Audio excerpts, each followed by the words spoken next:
ఓం సహనా భవతు సహనౌ భునక్తు సహ వీర్యం కరవావహై తేజస్వినావధీతమస్తు మా విద్విషావహై. ఓం శాంతి శాంతి శాంతి.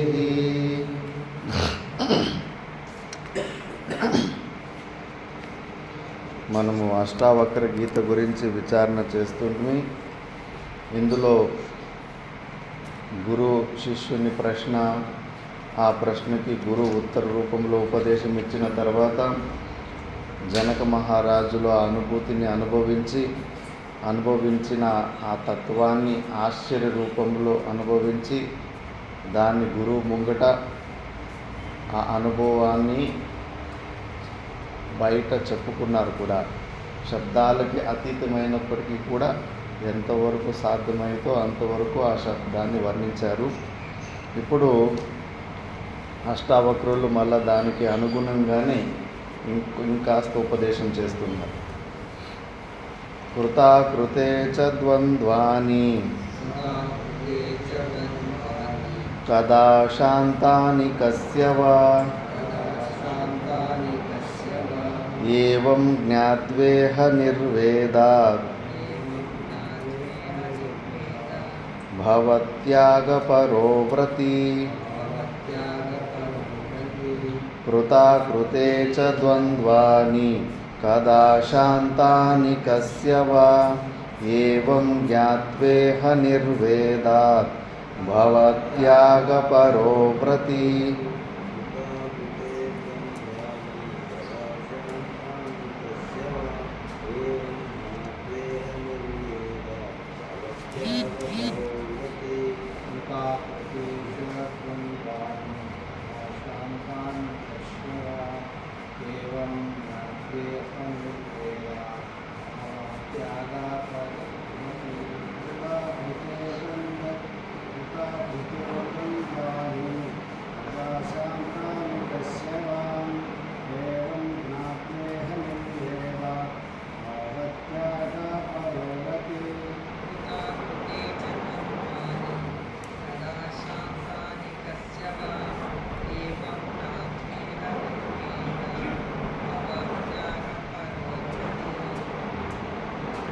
కృతాకృతే చ ద్వంద్వాని, ఆ జ్ఞానాన్ని పొందిన వ్యక్తి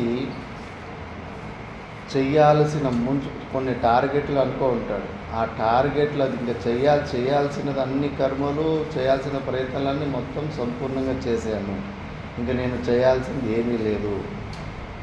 ముందేమైనా కొన్ని స్టార్ట్ చేసి మధ్యలో వదిలేసి పెండింగ్ ఫైల్స్ ఏమైనా ఉంటే అకృత, అయ్యో నేను ఇంకా అది చేయాల్సి ఉంటే అది నా బాధ్యత అయింది, ఇది చేయాల్సి ఇది నా బాధ్యత అయింది అని ఆ భావన కూడా ఉండదు. కృత అకృత రెండిటిని కూడా సంపూర్ణంగా వాటికి అతీతంగా ఉంటాడు. అంటే ఇంకా అప్పటికి ఇంక ఏ పెండింగ్ ఫైల్స్ లేకుండా ఇంకా పరమశాంతిని పొందుతాడు. మళ్ళా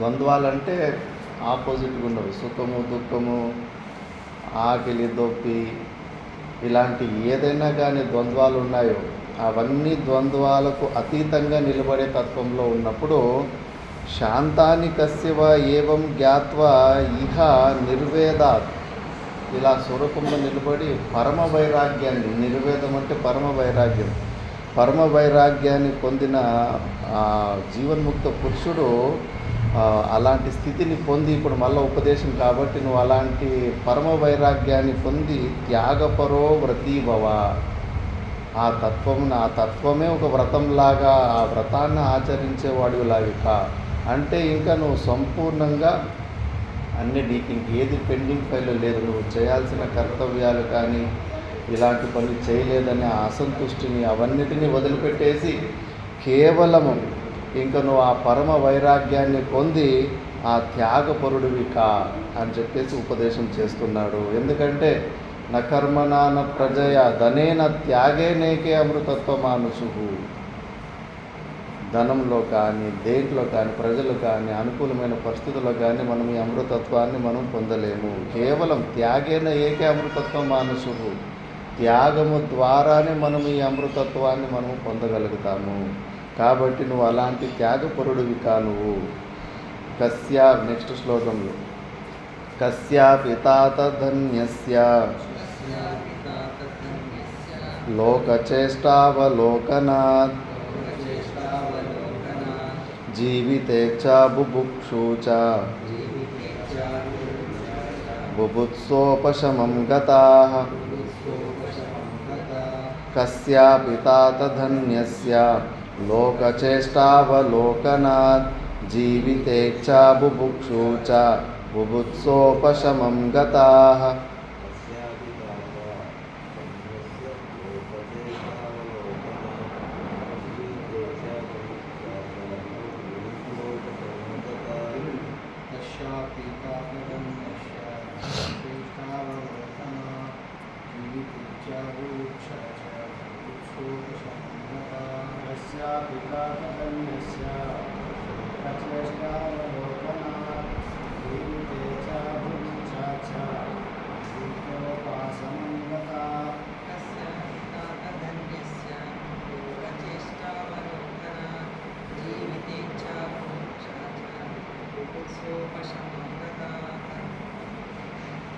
కస్యాపి తాత ధన్యస్య లోకచేష్టావలోకనాత్. ఎవరైతే ఆ స్వరూపాన్ని పొంది ధన్యుడైపోయింటాడో అలాంటి వానికి జీవితేచ్ఛ ఉండకూడదు అంటాడు.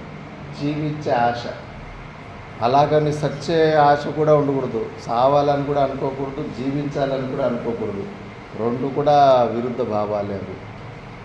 బుభుక్షూచ, ఇంకా అది పొందాలి ఇది పొందాలి అనే ఆ కోరిక ఉండి, అంటే విషయభోగాలలో ఆకలిగా ఉన్న తత్వాన్ని పొంది ఉండకూడదు.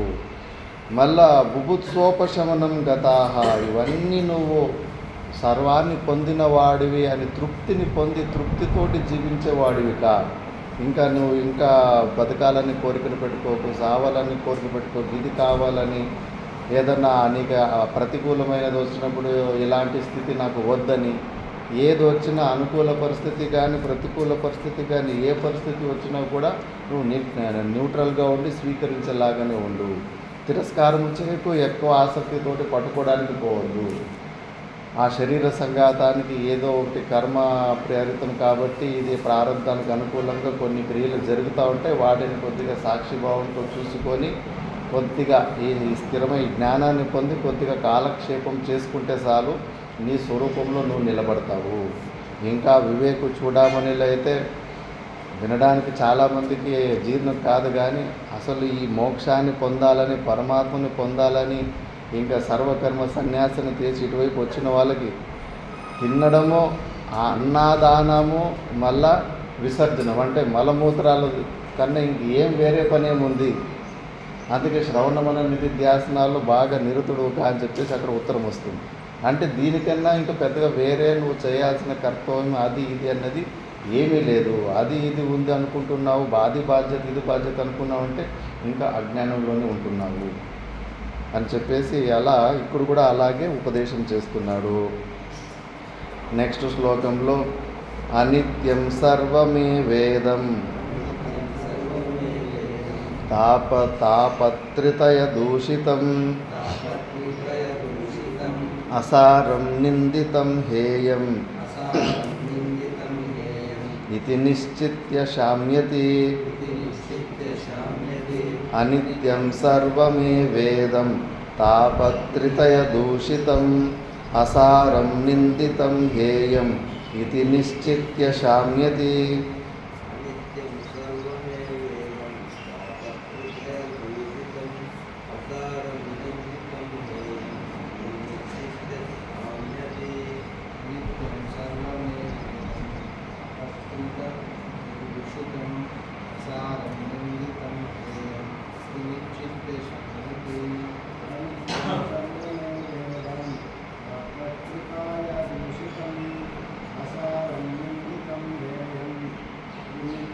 Yes,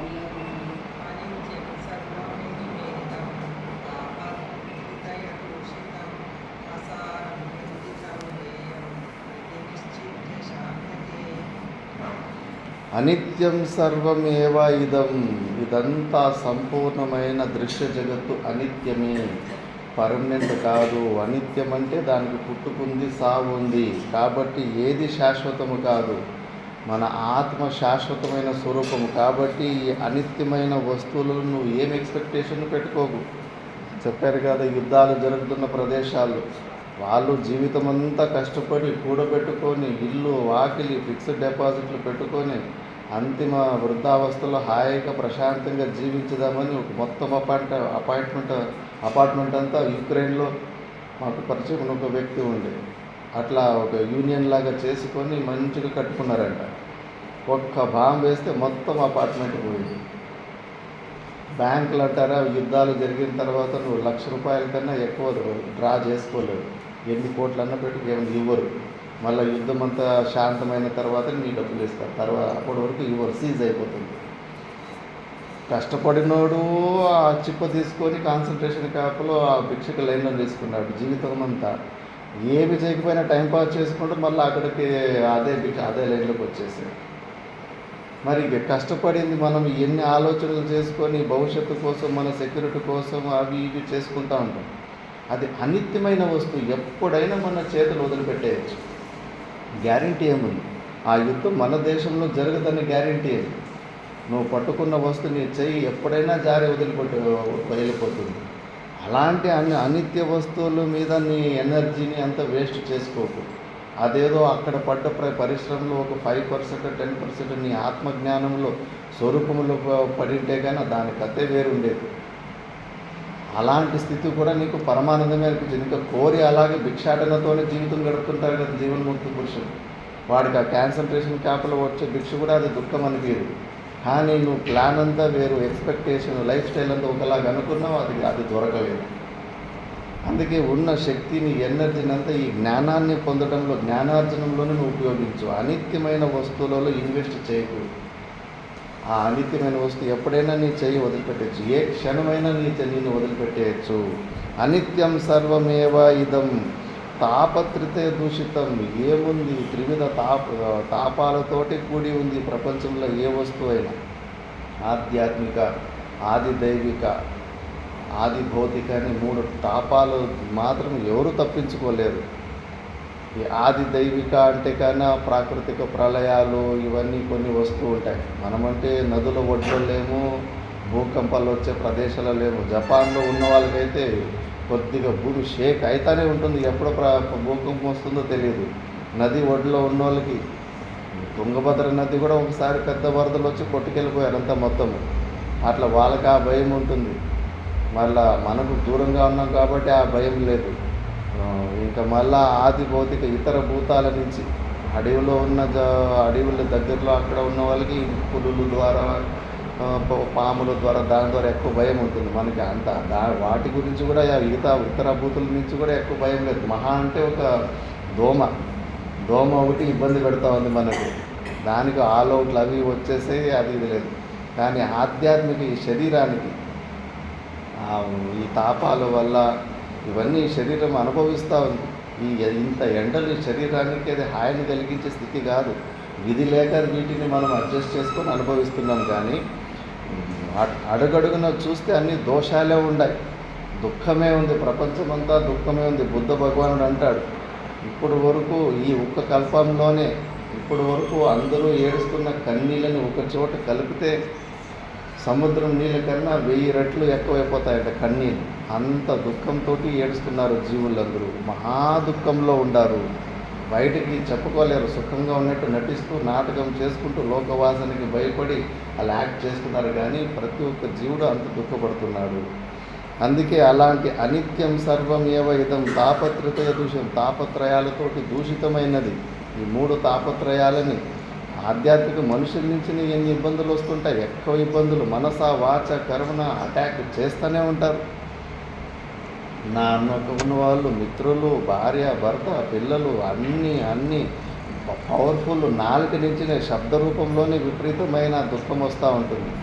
కాబట్టి ఇవన్నీ దూషితమైనది. ఈ ప్రపంచంలో అసారం, ఏమీ సారం లేదు. ఏదన్నా కొద్దిగా పరిశ్రమం చేస్తే గాన కనీసం ఒక 5 గంటల సేపు పరిశ్రమ చేస్తే ఒక 5 గంటల సేపు అన్న సుఖం ఉండాలి కదా. ఏమీ లేదు. సాహస గింజంత సుఖము, సముద్రం అంత కష్టము, కంపారిజనే లేదు. ఇలాంటి సారము లేని ఈ వ్యర్థమైన పరిశ్రమలు చేసుకొని మళ్ళీ ఈ మూఢబుద్ధితోటి మళ్ళా జన్మలకు వచ్చి మళ్ళీ ఎందుకు అనుభవిస్తావు? నిందంతం హేయమితి, నిందకు యోగ్యమైనది ఈ జీవితం. ఇలాంటి జీవితంలో ఇంత ఆసక్తిని పొంది ఎలా ఉండవు నువ్వు? ఈ శరీరంలో దోషాలు చూడు. డస్ట్బిన్ ఇది. మలమూత్రాలు 24 గంటలు మన లోపలే ఉంటాయి. మలమూత్రాలను మోసుకొని పోతున్నాం. బయట ప్రపంచంలో గంపల మీద ఎవరైనా మలమూత్రాలు పోసుకుపోతే అని అంత్యవరుడు అన్టచబుల్ అని చెప్పేసి పంచమ వరుణని దూరం పెట్టేస్తారు. మరి రోజు పొట్టలోపల నువ్వు మోస్తున్నది ఏంటి? అలాంటి అసహ్యమైన పదార్థాలు మోసుకొని ఈ శరీరంలో ఒక్క పార్ట్ లేదు. ఆ శరీరంలో ఉన్న ఒక్క పార్ట్ మనం తింటున్న భోజనంలో పడిందంటే వాంతికి వచ్చేస్తుంది. అలాంటి శరీరం మీద ఎందుకు మోహం? చాలా నిందకు యోగ్యమైనది ఈ శరీరము కానీ, ఈ భూలోకంలో ఉన్న ఈ జీవితము కానీ. అలా ఇవన్నీ చూసి హేయం ఇది, వదిలిపెట్టడానికి యోగ్యమైనది, ఇది పట్టుకోవడానికి యోగ్యమైనది కాదు. ఇక్కడ ఏమి సుఖము లేదు. కొద్దిగా నీకు శ్రద్ధ ఉంటే స్వర్గంలో ఉన్న సుఖంతో కంపారిజేషన్ చేసి చూడు. అక్కడ అందరికీ 90,000 సంవత్సరాల ఆయుష్, 30,000 వయసులో ఉన్న యువావస్థలోనే ఉంటారు. ఆకలి లేదు, దొప్పి లేదు, షడ్భావ వికారాలు లేదు. అనుకున్న వస్తువు అలా ప్రత్యక్షమైపోతుంది. ఆ ఫెసిలిటీ ముందు ఈ భూలోకంలో ఉన్న ఫెసిలిటీ ఎంత చిన్నది, దేనికి కంపారిజనే కాదు. మరి ఎందుకు ఇక్కడే మళ్ళీ పుట్టాలనుకుంటున్నావు? కొద్దిగా మధ్యమమైన అప్డేట్ అన్నా కావాలి కదా. పైనున్న లోకాలకి పోయేలాంటి పుణ్యకర్మలన్నా చేసుకోవాలి కదా. అది లేదు. పోనీ అధమమైన ప్రయత్నం అంటే ఇంకోసారి మనిషి జన్మ వచ్చేలాంటి ఏదన్నా కొన్ని పుణ్యకర్మలన్నా చేసుకోవాలి కదా. అధమ ప్రయత్నం అది. మధ్యమ ప్రయత్నము పైనున్న లోకాలకు పోవడం అని. ఉత్తమ ప్రయత్నము కంప్లీట్ ఇంకా జనన మరణ చక్రాల నుంచి విడుదల, ఆత్యంతిక దుఃఖ నివృత్తి, పరమానంద ప్రాప్తి అన్నది. కాబట్టి ఇలాంటి అనింద్యమైన ఈ ప్రపంచంలో ఏంటి నీ ఆసక్తి? మూర్ఖత్వం కాకపోతే. ఈ కథ చాలాసార్లు చెప్పాము. ఇంద్రదేవుడు అంటే ఒకసారి కిందకి దిగజారిపోయిన తర్వాత అదే బాగా అనిపిస్తూ ఉంటుంది. మనసుకు ఒక చెడు అలవాటు ఉంటుంది, అడ్జస్ట్ అయిపోవడం నేర్చుకుంటూ ఉంటుంది అక్కడక్కడ. అది సూక్ష్మంగా మనము దోషాలు చూసుకుంటూ పోతే కానీ మనకు వైరాగ్యం తెప్పియదు. ఇంద్రదేవుడు ఒకసారి భూలోకంలో విహారానికి వచ్చినప్పుడు పంది ఫ్యామిలీ ఆ బురదలో పొరలాడి మలమూత్రాలు తిని హాయిగా ఉండడాన్ని చూసి చాలా జుగుప్స వస్తుందంట. అయ్యో పాపం, ఈ పందులకు అసలు సుఖం అంటే ఏమన్నది తెలుసో తెలీదు. స్వర్గంలో ఎంత ఉత్కృష్టమైన సుఖం ఉంది, ఈ భూలోకంలోనే పంది జన్మ కన్నా మనిషి జన్మలో ఎన్నో కొన్ని సవలతులు ఉన్నాయి. ఒకసారి వాటికి పోయి కంపారిజన్ ఇస్తే పైన ఇంత మంచి గ్రేట్ సుఖాలు ఉన్నాయని వాటికి జ్ఞానం చెప్తే కన్నా బహుశా వాటి కోసం ఏదైనా ప్రయత్నం చేస్తాయేమో, దీన్ని వదిలిపెడతాయేమో అని చెప్పేసి వాటికి చెప్పాలంటే ఇంకా పంది శరీరాన్ని తీసుకొని చెప్పనీకపోతాం. పంది శరీరం తీసుకుంటేనే మాయ పట్టేస్తుంది. ఆడపంది మీద మోహం కలిగి అక్కడ ఆడపందిని పెళ్లి చేసుకొని డజన్ పిల్లలు కనేస్తారు. ఇంకా 2-3 నెలలైనా ఇంద్రుడు స్వర్గానికి తిరిగి రాకపోతే దేవతలంతా దివ్య దృష్టితోటి తీసి వచ్చి చూస్తే వాళ్ళని ఉద్ధరించడానికి పోయి ఇరుక్కుపోయాడన్న విషయం తెలుసుకుంటారు.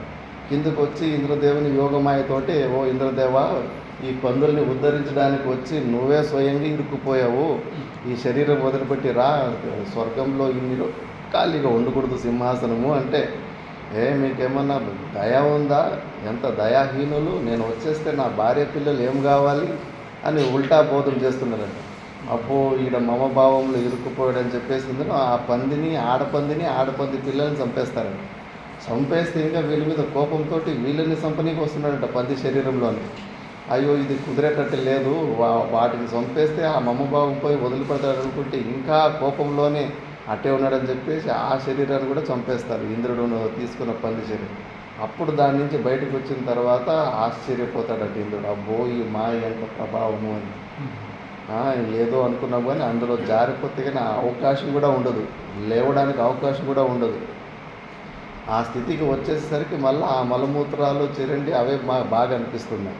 మనం కూడా అంతే, విచారణ చేసుకోకుండా ఈ మనిషి జన్మలో ఇక్కడ ఆసక్తిని పెంచుకుంటున్నాం. కానీ అడుగడుగున విచారణ చేస్తే దోషాలే దోషాలు.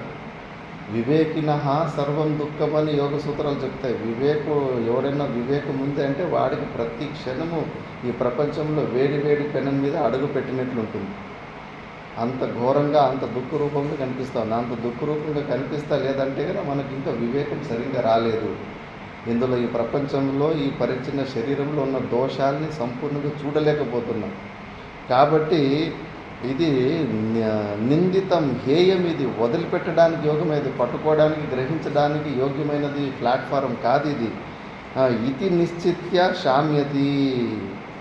బుద్ధిమంతుడైన వాడు ఇవన్నీ ఇలా మంచిగా నిర్ణయం చేసి తన స్వరూప జ్ఞానాన్ని పొంది స్వరూపంలో నిలబడి శాంతిస్తాడు. మళ్ళీ నెక్స్ట్ శ్లోకంలో కోసౌ కాలో వయః కిం వా యత్ర ద్వంద్వాని నో నృణాం తాన్యుపేక్షయతా ప్రాప్త వర్తి సిద్ధిమవాప్నుయాత్. కోసౌ కాలో వయః కిం వా యత్ర ద్వంద్వాని నో నృణాం తాన్యుపేక్షయతా ప్రాప్త వర్తి సిద్ధిమవాప్నుయాత్.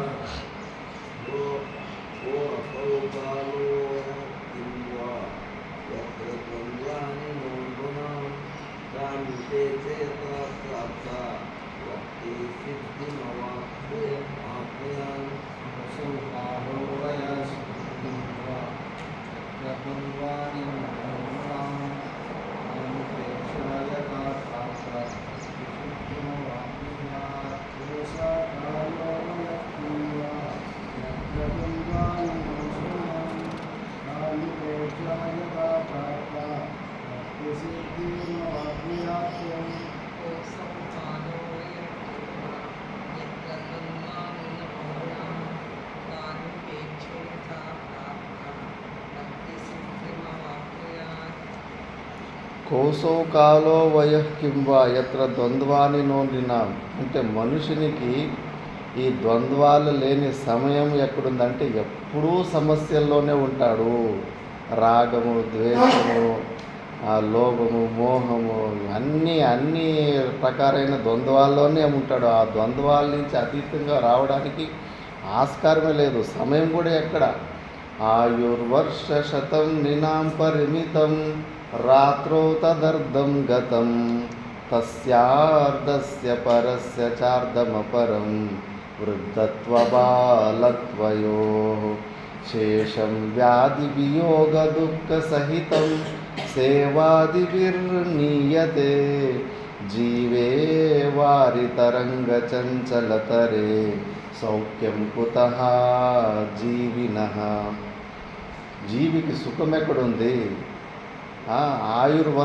వర్ష శతం 100 సంవత్సరాల ఆయుష్. ఇప్పుడు 100 కూడా లేదు, 80 మ్యాక్సిమం. 80 కన్నా ఎక్కువ ఊహించుకోలేము ఇప్పుడు. ఇంకా అందులో సగము రాత్రుల్లోనే అయిపోయింది. సగం ఆయుష్ రాత్రిలోనే క్షీణించిపోయింది.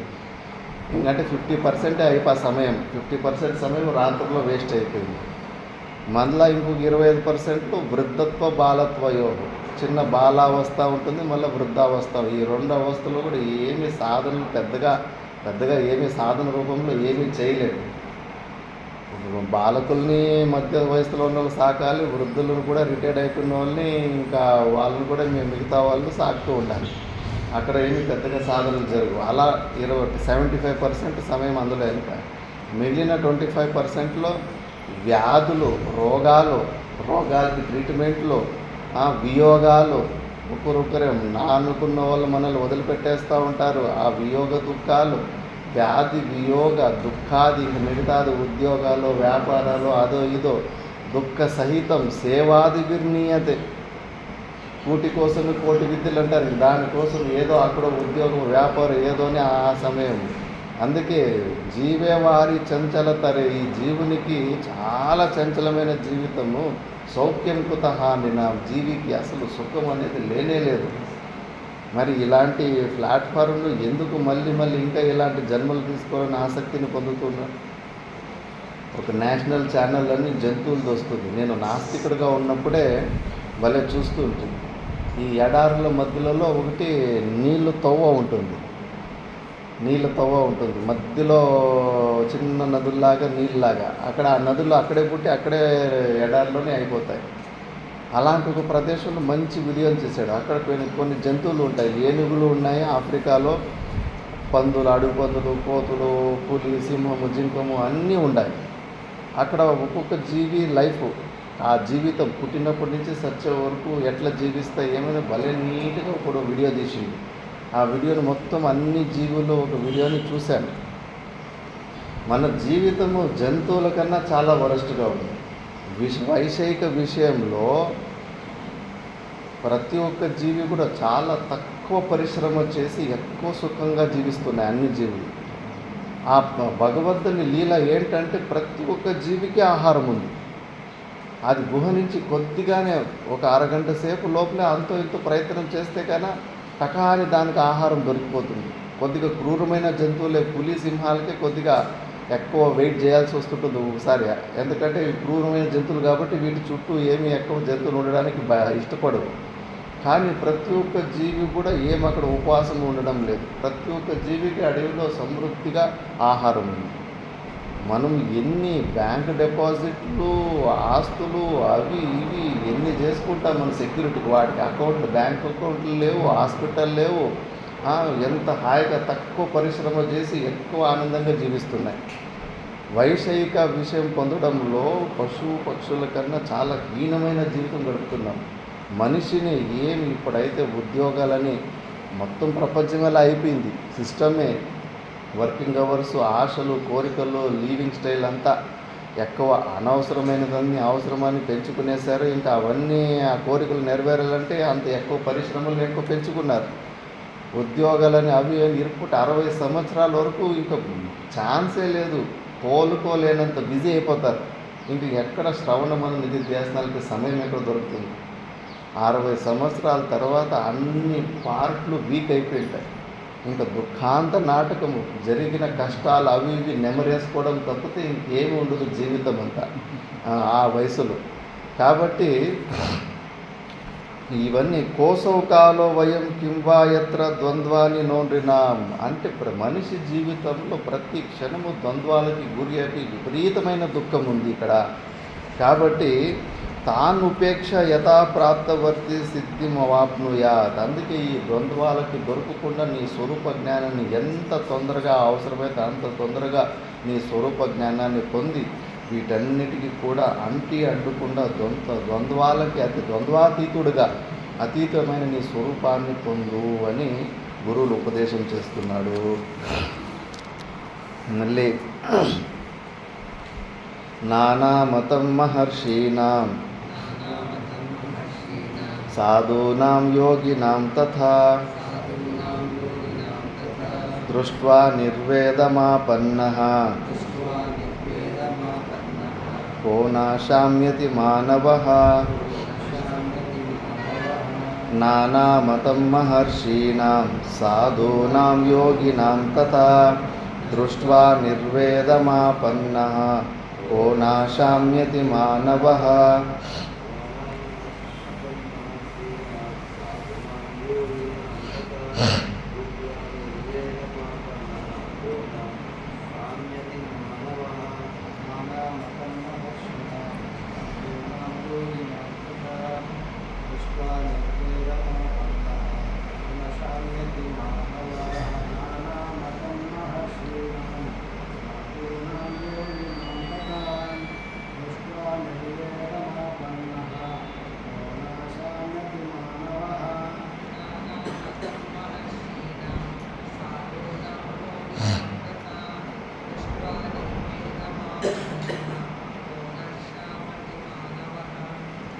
నానామతం మహర్షీణాం సాధూనాం యోగినాం తథా దృష్ట్వా నిర్వేదమాపన్నః కో నాశామ్యతి మానవః.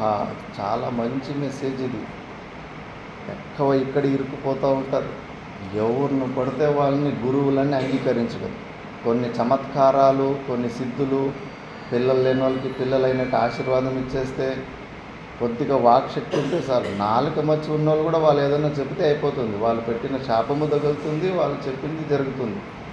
ఆ మాత్రానికి ఆయన సద్గురువు కాదు, ఆయన జ్ఞాని కాదు. ఆయనను గురువుగా భావించుకోవడమే. ఎవరినంటే అసలు గురువు అంటే ఎవరనేది నువ్వు శాస్త్రాన్ని చూసి నువ్వు నిర్ణయం చేసుకోవాలి. నీ ఒపీనియన్లు అవి ఇవి చరిత్రలు కలిపేసి గురువు అంటే ఇట్లుండాలి అట్లుండాలి నిర్ణయాలు తీసుకోవడం కాదు. శాస్త్రం ఏం చెప్తుంది? గురువు అంటే ఎవరు? శ్రోత్రియం బ్రహ్మనిష్టం. అలాంటి శ్రోత్రియుడే అయినవాడు బ్రహ్మనిష్టలో ఉన్నవాడే గురువు. శ్రోత్రియుడంటే ఎవరు? అన్ని వేదాలని ఆ రంగాలతో పాటు సంపూర్ణంగా తెలుసుకొని శిష్యులు ప్రశ్నలకు సమాధానాలు ఇచ్చి శిష్యుకు జ్ఞానబోధ చేసే సామర్థ్యం కలిగిన వాడు. మరి అన్ని వేదాలు లేనే లేవు ఇప్పుడు. అందుకే అధీతోపనిషత్కః అంటారు. వేదాల ఒక సారమే వేదాంతం. అందుకే వేదానామంతః ఇది వేదాంతః. ఆ ఉపనిషత్ అధీతోపనిషత్కః, ఈ ఉపనిషత్తులో ఉన్న సత్యాన్ని గ్రహించి శిష్యునికి బోధ చేసేంత సామర్థ్యం ఉన్నవాడు గురువు. అంత సరిపోదు, అది విద్వత్ కిందకే వస్తుంది. బ్రహ్మనిష్ఠుడు కూడా ఉండాలి. అతడు చెబుతున్న దాన్ని ఆచరిస్తూ ఉండాలి. ఆచరించి చెప్పేవాడే ఆచార్యుడు. కాబట్టి అలాంటి వాడు తప్పితే ఎవరు అంటే ఎన్ని మతాలు ఉన్నాయి భారతదేశంలో, నీ బుర్ర పాడ చేసుకోవాలనుకుంటే నీకు పెద్ద ప్లాట్ఫారమే ఉంది. అందుకే అనంత శాస్త్రం బహుళాశ్చ విద్య అల్పశ్చ కాలో బహువిఘ్నతా చ యత్సారభూతం తదుపాసనీయం హంసో యథా క్షీరమివాంబుమధ్యాత్. అనంత శాస్త్రం బహుళాశ్చ విద్య. శాస్త్రం చూస్తే ఇంకా ఎన్ని జన్మలైనా పూర్తి కాదు, అంత శాస్త్రాలు ఉన్నాయి, ఎన్నో విద్యలు ఉన్నాయి. అల్పశ్చ కాలో బహువిఘ్నత. ఆయుష్ మాత్రం క్షీణించిపోతూ ఉంది. మళ్ళా శ్రేయాంసి బహువిఘ్నాన్ని, మంచి కార్యాలు చేయండి, విఘ్నాలు ఎన్ని వేల కొద్దీ వస్తూ ఉంటాయి. విఘ్నాలు ఒకటి కాదు, ఇబ్బందులు. మంచి పనులు చేయాలని, మంచి కార్యాలు చేయాలంటే కానీ. ఇంకా ఇలా ఆశ్రమంలో ఉండి శ్రవణం అనేది ధ్యాసనాలు చేసుకుంటే ఇంకా ఎక్కువ విఘ్నాలు వస్తూ ఉంటాయి. ధైర్యమైన మనసు, స్థిరమైన మనసు లేకపోతే కానీ ఎంతోమంది సాధనాలు వదిలిపెట్టేసి వెళ్ళిపోతూ ఉంటారు, అటు ఇటు వెళ్ళిపోతూ ఉంటారు. కాబట్టి ఇది పరిస్థితి ఉన్నప్పుడు యత్సారభూతం తదుపాసనీయం. అందుకే సారంగా ఏదైతే ఉందో దాన్ని మాత్రమే గ్రహించేయాలి. ఎలా అంటే హంసపక్షి, హంసో యథా క్షీరమివాంబు మధ్య. పాలు నీళ్లు కలిపినప్పటికీ కేవలం పాలను మాత్రమే గ్రహించేంత సామర్థ్యం ఉంటుంది హంసపక్షికి. అలాగే నువ్వు ఎన్ని శాస్త్రాలు ఉన్నప్పటికీ ముఖ్యంగా జీవ బ్రహ్మ ఐక్యం గురించి చెప్పే ఈ వేదాంత శాస్త్రాల్లోనే కొద్దిగా ఎనర్జీని యూటిలైజ్ చేయి. ఏదేదో నేను మంచి ప్రవచనకర్తను కావాలని, అది నేర్చుకోవాలి, ఆ శాస్త్రము ఈ శాస్త్రం నేర్చుకోవాలని అటువైపు పోయిందంటే కానీ అంతే మాయ లాగేస్తుంది. శబ్దారణ్యం చిత్త భ్రమణకరణం, మహారణ్యం అంటాడు. శబ్దాలది కూడా పెద్ద అడవి ఇది, ఐడియాలజీల అడవి. ప్రతి ఒక్కడూ పుస్తకాలు రాసేస్తున్నాడు. వాడు బుర్రలో ఉన్న చెత్తనంతా పుస్తక రూపంలో దింపేస్తున్నాడు. ఏ పుస్తకము చదివినా ఆ పుస్తకం ఎవడు రాశాడు అది వాడి బుర్ర. అది యథార్థమని కానీ సత్యమని కానీ మంచి సద్గురులు పేర్లు తీసుకొని కూడా వాళ్ళ మనసులో ఉన్నది ఇష్టం వచ్చింది రాసేస్తారు. రామకృష్ణ పరమహంసుల పేరు చెప్పుకొని కూడా వాళ్ళు రొట్టెలు సంపాదించుకుంటారు. చాలా జాగ్రత్తగా ఉండాలి. అందుకే మేము చదివిన కైలాసాశ్రమంలో గ్రంథాలకు అవకాశమే లేదు. సామాన్య మనుషులు రాసిన గ్రంథాలకు అక్కడ చదవడానికి అవకాశమే లేదు. ఏదన్నా శాస్త్రం ఉంటే శాస్త్రంలోనే ప్రమాణం. కొద్దిగా స్మృతి గ్రంథాలు, వశిష్ఠ మహర్షిది, వ్యాస భగవానుడి భగవద్గీత, శంకరాచార్యుడి వివేక చూడమని, ఈ 3 గ్రంథాలకు అక్కడ అవకాశం ఉంది. కానీ మిగతా వాళ్ళు రాసిన పుస్తకాలు ఎంత ప్రసిద్ధి, ఎంత ఫేమస్ క్యారెక్టర్ అన్నా కావచ్చు, అక్కడ దాని గ్రంథంలాగా గ్రహించదు. ఎవడి అనుభవం అని ప్రమాణమని ఒప్పునీకైతుంది. అందుకే అలాగే నానామతం మహర్షినాం సాధూనాం యోగినాం, అందులో రకరకాల వెరైటీలు ఉంటాయి. దృష్ట్వా నిర్వేదమాపన్న, ఇవన్నీ చూసి వాటి మీద వైరాగ్యాన్ని పొందాలి. వదరనైనా వీళ్ళు జోలికి పోయొద్దొద్దు అని. మేము చదువుకున్న ఆశ్రమంలో చోటా మహారాజ్ అని సిద్ధపురుషుడు ఉండేవాడు. ఒక శిష్యురాలు వచ్చేసి ఢిల్లీలో ఉంటుంది, పక్కలోనే రిషికేశ్లో ఎవరో ఒక సాధు నిర్గుణ బ్రహ్మ అని ఒక పుస్తకాన్ని, పక్కలోని యోగ నికేతన ఉంటుంది, దాని గురించి ఒక పుస్తకం తయారు చేసి చాలా పెద్ద కార్యక్రమం చేసి పబ్లిసిటీ చేసి పంచింది. ఆ పుస్తకాన్ని చదివేసి వచ్చి చోటా మహారాజ్ దగ్గర చూపినీకి వచ్చింది. స్వామీజీ ఈ పుస్తకం భలే ఉంది, అట్లా ఉంది, ఇట్లా ఉందని. నారాయణ నారాయణ నారాయణ, వీళ్ళ జోలికే వెళ్ళకు. ఈ ఎంత ఎంత ఘోరమైన ఊహలు, ఐడియాలు అంటే విచారం అనే ఘోర అరణ్యంలో వదిలిపెట్టేస్తాను. నేను అరణ్యం మధ్యలో వదిలిపెట్టేస్తాను. ఆ అరణ్యం నుంచి మళ్ళీ నువ్వు బయటికి రావడానికి కొన్ని కల్పాలు వేస్ట్ అయిపోతాయి. నీకు ఏమీ అవసరం లేదు. శంకరాచార్యులు భగవానులు ఎంత భాష్యం రాశారో దానికి ఇంకా బయటకు పోవాల్సిన అవసరమే లేదు. మోక్షాన్ని పొందడానికి ఎంత ఇన్ఫర్మేషన్ కావాలో అంత సంపూర్ణంగా ఇచ్చేశారు. దీన్ని దాటి అటు ఇటు పోకు. మళ్ళీ ఆ అడవిలో ఇరుక్కుపోతే కన్నా నువ్వు బయటికి రాలేవు. ఎందుకంటే అది మన మనస్తత్వం కదా, స్వభావం లోపల ఉన్నది. అది చెడిపోయిందంటే కన్నా ఇటువైపు రానే రాదు. మళ్ళీ జ్ఞానంలో అహంకారం వచ్చిందంటే అవి రిపేరీలు కూడా జరగవు. మిగతా విషయంలో ఏదైనా అహంకారం వస్తే జ్ఞానం ద్వారా యుక్తి ప్రధానంగా వానికి నచ్చజెప్పి వాడిని తిద్దచ్చు. జ్ఞానంలో అహంకారం వచ్చి నేను తెలుసుకున్న, నాకన్నా గొప్పగా తెలుసుకున్నాడు ఇంకోటి లేడు, అందరికన్నా నేనే ఎక్కువ గొప్పగా తెలుసుకున్నాను అనే అహంకారంకి వచ్చిన వాడిని ఎవడు రిపేర్ తిద్దడానికి అవుతుంది? ఎవడు చెప్పలేకపోతే నువ్వేదో నాకు చెప్పేది, నీకన్నా నాకే ఎక్కువ తెలుసు అనే భావంతో ఉంటాడు. వాడికి రిపేరీలే జరుగుతుంది. ఎన్నో కల్పాలు వేస్ట్ అయిపోతాయని చెప్పారు. అందుకే శబ్దజాలం మహారణ్యం చిత్తభ్రమణ కారణమని శంకరాచార్యులు అంటారు. అనవసరంగా అటు ఇటు ఆ మతం ఈ మతం అని ఏ మతానికి పోవద్దు. భాష్యకార యుక్తి ద్వారా అన్ని మతాల్ని కడిగి కింద పెట్టేశారు. నయోగేన న సాంఖ్యేన నో న కర్మన న విద్యయా అని. యోగ మార్గము ద్వారా కూడా మోక్షం రాదని చెప్పేశారు. నువ్వు ప్రాణాయామాదులు అవి ఇవి చేసుకొని ఆ యోగ మార్గముల యోగ సూత్రాల ప్రకారంగా అక్కడ జడరూపమైన నిర్వికల్ప సమాధినే పొందుతాడు వాడు. కానీ వాడికి జగత్తము సత్యం అనే భావన ఉంటుంది. నేను జీవుడు, ఆయన పరమాత్ముడు అని ఆ భేదం ఉంటుంది. జీవ పరమాత్మ భేదం కూడా ఉంటుంది. వాడు తత్పదార్థ చింతన చేశాడు కాబట్టి ఆ పరమాత్ముని లక్షణాలు గుణాలని ధ్యేయంగా పెట్టుకొని చింతన చేసి ప్రాణాయామాదుల ద్వారా ఉత్కృష్టమైన సాధన చేశాడు కాబట్టి ఆ పరమాత్మలో ఉన్న గుణాలు కొన్ని ఇతరులో వచ్చేస్తాయి. అవే అనిమా గరిమాది సిద్ధులు. మనకు అవి ఉంటే చాలు సాష్టాంగ ప్రణామాలు పెట్టేస్తారు. ఓహో, సిద్ధులు మహిమలు చూపించాడంటే కన్నా చమత్కారాలకి నమస్కారాలు అంతే. మనకన్నా కొద్దిగా పవర్ఫుల్గా ఏదైనా ఎక్స్ట్రాగా కొద్దిగా అతీతమైన శక్తులు ఉన్నారంటే కన్నా అంతే సరెండర్ అయిపోతారు. దానివల్ల నీకు ఆత్యంతిక దుఃఖ నివృత్తి కలిగిందా అది మాత్రం చూసుకోరు. ఏమీ ప్రయోజనం ఉండదు. ఊరికే మా గురువు గొప్ప అని ఆడ చెప్పుకోవడానికి పనికి వస్తుంది, కానీ నీకు దుఃఖ నివృత్తి మాత్రం కలగదు. మహారాష్ట్రలో అందుకే చాంగ దేవుడు, సంత జ్ఞానేశ్వరుడు, ఇది మళ్ళీ ఎన్నోసార్లు చెప్పాను. ఇది ఇలాంటి యోగ మార్గాన్ని అవలంబించేసి సిద్ధపురుషుడు అయిపోయింటాడు. ఇంకా అదే సమయానికి సంత జ్ఞానేశ్వరని జ్ఞాన మార్గం నుంచి కూడా ఆ స్వరూపంలో నిలబడి ఉంటారు వీళ్ళు. ఆ స్వరూపం పోయిందో వీళ్ళు కూడా అనిమ గరిమాది సిద్ధ ఆ సామర్థ్యం ఇంకా దానికన్నా పెద్ద సామర్థ్యమే ఉంటుంది. సాక్షాత్ ఈశ్వర స్వరూపమే అయిపోయి ఉంటారు వీళ్ళు. కాబట్టి ఆ చాంగదేవుని శిష్యులకు సంత జ్ఞానేశ్వర శిష్యులకు గొడవ అవుతుంది. మా గురు గొప్ప అట్లా ఇట్లా. ఇంకా గొడవలో ఒకసారి సంత జ్ఞానేశ్వర శిష్యులు చాంగదేవ శిష్యుల మీద చేయి చేసుకున్నందుకు వాళ్ళ శిష్యులు పోయిసి, గురుగారు మన మీద వాళ్ళు చేయి చేసుకున్నారంటే వాళ్ళకి పక్షపాతం వచ్చేలాగా చేసేస్తారు. ఆయన పక్షపాతం వచ్చేలాగా చేస్తే సంత జ్ఞానేశ్వరుడు సిద్ధపురుషుడే. దాన్ని మళ్ళీ వాళ్ళ శిష్యుల్ని ఆయన కాపాడుకుంటాడు. ఇట్లా పరస్పరంగా యుద్ధాలు ఘర్షణలు జరుగుతూ ఉంటాయి. ఒకరోజు ఆ చాంగదేవుడు 240 సంవత్సరాలు అప్పటికే జీవించుంటాడు, మహాయోగి. ఇంకా కోపం వచ్చేసి ఈరోజు తాడో పేడో ఆ సంత జ్ఞానేశ్వరు తాడో పేడో తేల్చేస్తానని చెప్పేసి ఒక పులిని వశీకరణ చేసుకొని పులి మీద కూర్చొని అడవి మార్గం నుంచి వస్తుంటే చేతుల ద్వారా ఇటు ఇటు అంటూ ఉంటే ఆ చెట్లు వేర్లతో పాటు పక్కకి వెళ్ళిపోతున్నాయి. మధ్యలో రోడ్డు తయారవుతూ ఉంది. అలాంటి సిద్ధితోటి వీళ్ళు నగాడాలు అవి కొట్టుకొని ఇంకా సంత జ్ఞానేశ్వర దగ్గర యుద్ధానికి వస్తూ ఉంటారు. యుద్ధానికి వస్తూ ఉంటే ఈ మూర్ఖునికి ఈరోజు మంచిగా జ్ఞానం చెప్పాలని చెప్పేసి వీళ్ళు 4 అన్నా చెల్లెలు ఉంటారు. గోడ మీద కూర్చొని ఆకాశ మార్గంలో వీళ్ళు వెళ్తారు.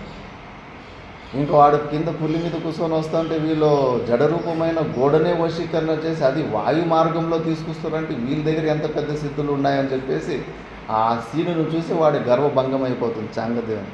అప్పుడు కిందకు వచ్చేసి తిడతాడు, మరి మూర్ఖుడా, మంచి ఏకాగ్రతను పొందినావు, కొద్దిగా జ్ఞాన విచారం చేసి జ్ఞానాన్ని పొందింటే జీవన్ముక్తి స్థితి వచ్చి మోక్షాన్ని పొందేవాడు. ఇవి మిథ్యా జగత్తులో ఇది స్వప్న ప్రపంచము. స్వప్నంలో రాత్రిపూట్లు వచ్చే స్వప్నం నువ్వు రాజు అయితే ఏంటి, బిచ్చికాడైతే ఏమి, లేచిన తర్వాత అంతా ఒకటే. అలాంటి మిథ్యా ప్రపంచంలో పవర్ఫుల్ వ్యక్తి కావాలనుకుంటే నువ్వు పవర్లెస్ అనుకోని, నువ్వు సర్వశక్తిమంతుడు, అన్నిటికీ ఆధారభూతుడు, అందరికీ ఆత్మస్వరూపుడు అయి ఉన్నావు. మళ్ళీ ఈ పరిచిన్న బుద్ధిలో మిగతా వాళ్ళకన్నా పవర్ఫుల్గా కావాలని ఈ పిచ్చి కోరిక ఏంటి? సింహానికి ఏ జంతువుల ద్వారా భయం ఉండదు, కానీ ఎక్కువ వెనక తిరిగి చూసుకొని పోతూ ఉంటుంది. ఇంకో సింహంతో దానికి భయం. ద్వితీయాద్వై భయం భవతి. నీకన్నా భిన్నంగా నువ్వు ఊహించుకున్న, అందుకే యోగికి మిగతా వాళ్ళ నుంచి ఏం భయం లేదు, కానీ వాళ్ళకన్నా కొద్దిగా పవర్ఫుల్ యోగి వచ్చాడంటే భయపడ్డాడు. మరి నువ్వు సాధన చేసి ఆ భయం పిరికివాళ్ళగా ఆ భయాన్ని పొందమంటే అదేంటి జ్ఞానం? ఈ జ్ఞానం పొందితే అసలు భయం అన్నది ఉండదు ఈ జ్ఞానంలో. అలాగే గోరఖనాథుడు మళ్ళా అల్లమ్మ ప్రభుకి గోకర్ణలో ఇలా సంఘర్షణ అవుతుంది. గోరఖనాథుడు చిన్న పిల్లగాడు ఉన్నప్పుడే సిద్ధులు పొందిటాడు వాళ్ళ గురువు మత్స్యేంద్రనాథ్.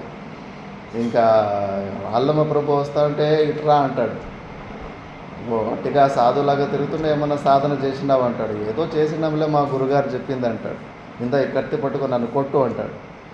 అల్లమ్మ ప్రభు కత్తి తీసుకొని గోరఖనాథుని కొడితే టన్ అని సౌండ్ వస్తుంది. మళ్ళా అల్లమ్మ ప్రభు ఆ కత్తిని తిరిగిచ్చి నువ్వు నన్ను కొట్టు అంటాడు. పిచ్చోడా, నా దగ్గర సిద్ధులు ఉన్నాయి కాబట్టి నేను శరీరాన్ని ఉప్పులాగా చేసుకున్నాను, నిన్ను కొడితే చచ్చిపోతావు, అట్లాంటి ఏం పర్వాలేదు, ఈ శరీరం మీద మోహం ఎప్పుడో వదిలిపెట్టావు, నువ్వు కొట్టు అంటాడు. ఇట్లా కొట్టి చూస్తే వాయుమయం అయిపోయింటుంది, వాయువులాగా ఉంటుంది ఆయన శరీరం. అయ్యో ఇదేమి సిద్ధి అని మళ్ళీ అక్కడే అహంకారం భంగం అయిపోతుంది. అప్పుడు ఆయన తిట్టి, మూర్ఖుడా, ఏమి స్వప్నంలో నువ్వు ఎంత పవర్ఫుల్ వ్యక్తి అయితే ఏంటి, నార్మల్ వ్యక్తి అయితే ఏంటి, లేచిన తర్వాత అంత ఒకటే అయ్యి కదా, వ్యర్థంగా ఈ సిద్ధులని పరిశ్రమలు అవి చేసుకొని టైం వేస్ట్ చేసుకున్నావని జ్ఞానబోధ చేస్తాడు. అందుకే యోగ మార్గం వల్ల కూడా నీకు మోక్షం కాదు. చాలామందికి అటు భలే అట్రాక్షన్ ఉంటుంది. ఎందుకంటే పుట్టినప్పటి నుంచి ఎవడు క్యారీ అన్నాడు మనల్ని తోచి అని పరిచిన్న బుద్ధితోటి చూసి అనగదొక్కేసి ఉంటారు. ఆ ఇన్ఫీరియారిటీ కాంప్లెక్స్ బుద్ధి ఉంటుంది. అందుకే అందరూ నా వైపు తలెత్తి చూసేలాగా, అందరూ నన్ను చూసి భయపడేలాంటి ఒక శక్తిని, అలాంటి వ్యక్తిలాగా కావాలని ప్రయత్నిస్తూ ఉంటాడు. అజ్ఞానం కాకపోతే నువ్వు అందరికీ ఆధారభూతమైన ఆత్మస్వరూపు నువ్వే ఉండవు. పవర్ఫుల్ కావాలంటే అట్లా అల్టిమేట్ పవర్ఫుల్ క్యారెక్టర్ కాదు. మళ్ళీ ఈ ప్లాట్ఫారంలో నువ్వు ఎంత పవర్ అయితే ఇంకో పవర్తో చూసి నీకు భయమే ఉంటుంది. ద్వితీయాద్వై భయం భవతి. కాబట్టి మతాలు అవి ఇవి చూసి మోసపోకు, నువ్వు వచ్చిన పని. ఎందుకంటే రితే జ్ఞానం నా మోక్ష, జ్ఞానం లేకపోతే నీకు మోక్షం లేదు. చేసే పరిశ్రమ ఏదో శ్రవణ మన నిధిధ్యాసములు ఇక్కడ నువ్వు ఇన్వెస్ట్ చేయి, నీ ఎనర్జీని సమయాన్ని అంతా ఇక్కడే నువ్వు బయటపడతావు. అందుకే ఇవన్నీ రకరకాల మతాలు అవి ఇవి పెట్టి ఆ వాళ్ళ లొల్లికే పోకు. నువ్వు ఒకటి కరెక్ట్ అన్నా వివాదంలో ఇరుక్కుపోతాం, ఇంకోటి కరెక్ట్ కాదన్నా వివాదంలో ఇరుక్కుపోతాం. అందుకే కోనా సామ్యతి మాన ఇవన్నీ ఇన్ని వెరైటీలు చూసి వాళ్ళ జోలికి పోకుండానే నువ్వు సైలెంట్ పోకు. అవన్నీ అవసరం లేదు, మనకు సమయం చాలా తక్కువ ఉంది, డైరెక్ట్ పాయింట్కి వచ్చేయాలి. ఈ శరీరంతో ఉన్న తాదాత్మ సంబంధాన్ని తెంచుకోవడానికి మనకు వచ్చాము. ఎక్కడ ఇరుక్కున్నాం? ఫస్ట్ బంధనం అంటే మనము కానీ ఈ శరీరాన్ని మనమని అనుకోవడమే బంధనం. ఇక్కడే వర్కౌట్ చేసుకోవాలా. ఈ శరీరంతో పెట్టుకున్న డూప్లికేట్ సంబంధాన్ని విచారం ద్వారా తొలగించుకోవాలా. కాబట్టి ఇక్కడే ఎనర్జీని యూజ్ చేయమని చెప్తున్నాడు. నెక్స్ట్ శ్లోకంలో కృత్వా మూర్తి పరిజ్ఞానం చైతన్యస్య న కిం గురుః నిర్వేద సమతాయుక్త్యా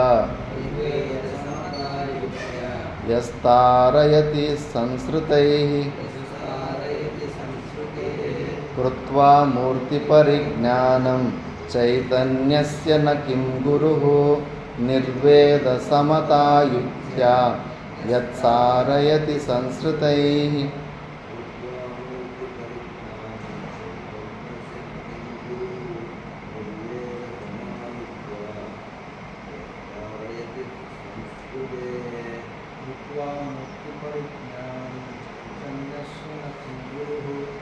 निर्वेदसमसायुज्य कारयति संस्कृते दृष्ट्वा लोके अन्यस्य न कुर्युः निर्वेदसमसायुज्य कारयति संस्कृते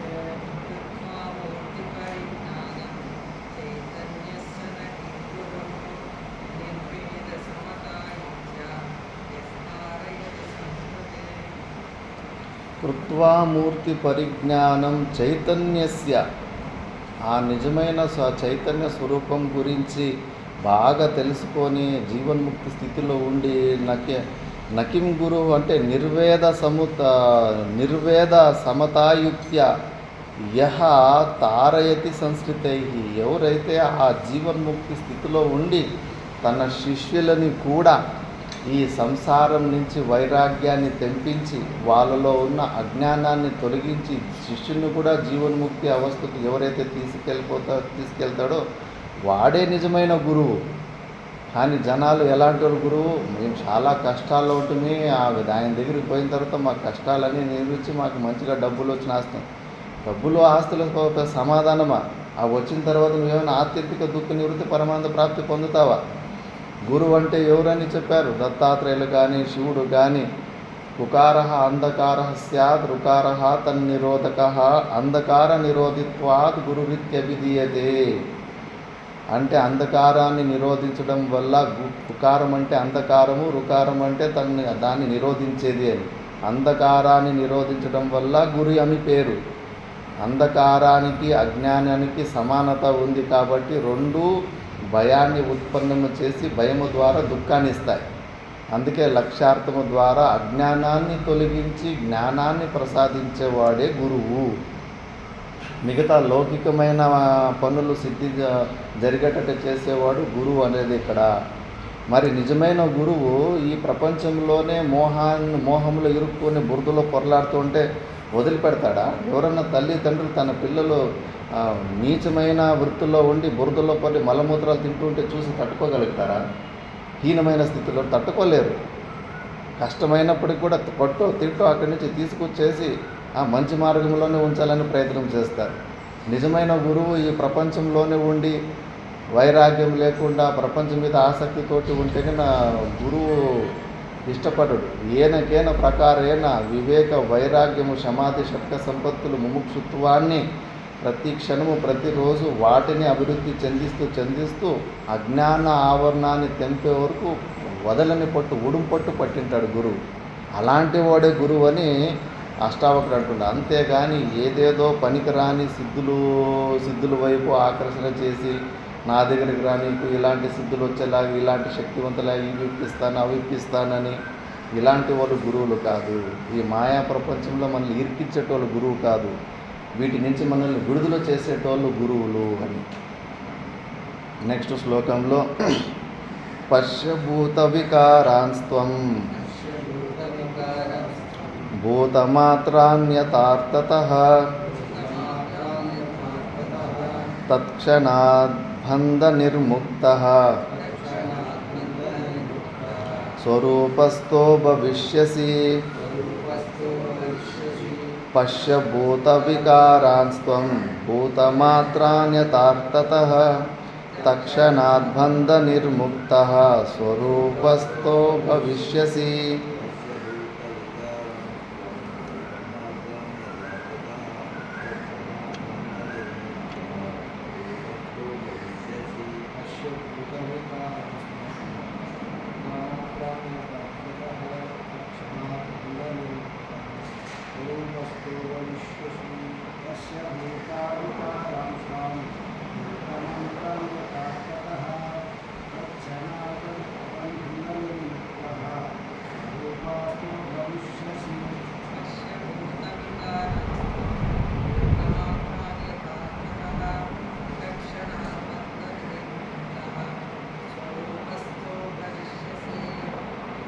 పశ్యభూత వికారాన్స్త్వం భూతమాత్రాన్యతార్థతః. నీకు ఏ విషయంలో నీకు జ్ఞానం ఉందో, నువ్వు ఆలోచిస్తున్న మనసుతో పాటు ప్రతి ఒక్క వస్తువు కూడా పంచభూతాల నుంచినే ఉత్పన్నమైంది. పంచభూతాలు మన స్వరూపము కాదవి. మాయా నుంచి ఉత్పన్నమై ఆకాశము, వాయువు, గా అగ్ని, పృథివీ, నీరు ఇవన్నీ కూడా పంచ తన్మాత్రాల నుంచి పుట్టిన పంచమహాభూతాలు. అవి పంచీకరణమైన తర్వాత తత్వబోధమని ఒక చిన్న గ్రంథం రాశారు శంకరాచార్య భగవాన్. ఏ ఏ అంశం నుంచి ఏ ఏ పదార్థం ఈ ప్రపంచంలో పుట్టిందని సంపూర్ణంగా డీటెయిల్స్ ఇచ్చేసి ఈ శరీరంలో ఉన్న ప్రతి ఒక్క పార్టు మనం ఆలోచించుకున్న మనసు బుద్ధులతో పాటు మొత్తం అంతా పాంచభౌతికమైన వస్తువుని. ఈ ఒక్క విషయం కరెక్ట్గా తెలుసుకుంటే కన్నా ఇక్కడే నీకు బంధం నుంచి మోక్షం వచ్చేస్తుంది అంటాడు. మనం ఆ పాంచభౌతికమైన శరీరము కాదు కదా ఆత్మ ఒక వస్తువు కాదు కదా. మరి మనము కానీ ఈ మనసు బుద్ధులలో మనం ఎందుకు యాక్టివ్గా ఉండాలి? వదిలిపెట్టేయాలి, దాని గురించి పట్టించుకోవడాన్ని వదిలిపెట్టేయాలి. కాబట్టి తత్క్షణాద్ బంధ నిర్ముక్త స్వరూపస్థో భవిష్యసి. దీన్ని ఒక్కదాన్ని యథార్థంగా తెలుసుకుంటే అసలు మనము అయ్యే సంపూర్ణ జ్ఞానాన్ని పొందితే ఆ క్షణంలోనే మోక్షం వచ్చేస్తుంది అంటున్నాం. పొందలేకపోతున్నాం, మనసు బుద్ధిలోనే ఇరుక్కుపోయాం. ఆలోచిస్తున్న బుద్ధినే నేను, నా అస్తిత్వం ఏంటంటే, నా ఐడెంటిటీ ఏంటంటే ఆలోచిస్తున్న బుద్ధి, విచారణ చేస్తున్న బుద్ధి విచారణం చేస్తుంది అనుకోవడం లేదు, నేను విచారిస్తున్నానని ఆ భావంలో ఉంటున్నాను. శ్రవణం ఎవరు చేస్తున్నారు? నేను చేస్తున్నాను, బుద్ధి చేస్తుంది లేదు. శ్రవణం చేస్తున్నవాన్ని మీరు చూస్తున్నారు సాక్షి భావంలో. నేను ప్రవచనం చేస్తున్న శరీర సంఘాతాన్ని సాక్షి భావంలో చూస్తున్నవాన్ని నా నిజమైన తత్వం. చాలా అలవాటు అయిపోయింది మనకు. ఆ బుద్ధినే నేను అని అనుకొని అందులోనే వ్యవహరించడం విపరీతమైన అలవాటు ఉంది. అక్కడే కొట్టాలి దెబ్బలు సుత్తితోటి.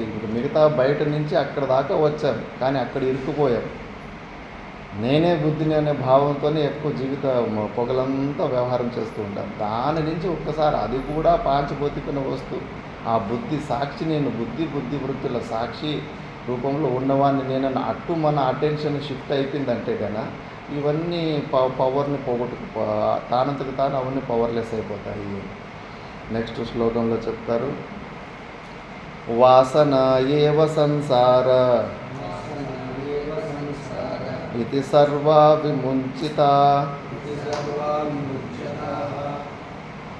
తత్యాగో వాసనాత్యాగాత్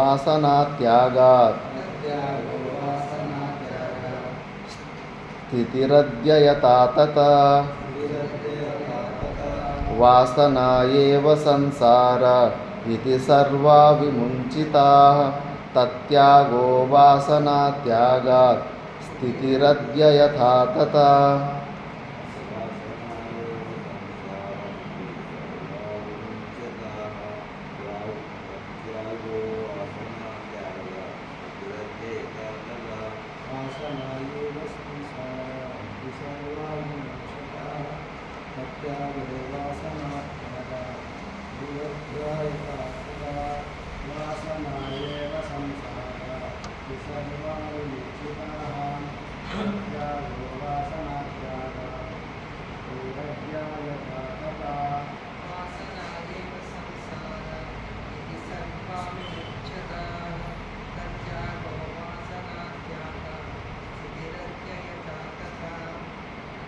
వాసన ఏవ సంసార.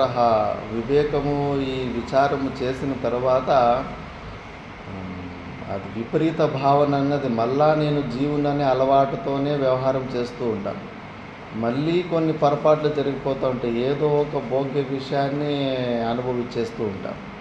ఎందుకు ఇలా జరుగుతుందంటే మనం అనేక జన్మల నుంచి కొన్ని అలవాట్లు ఉంటాయి.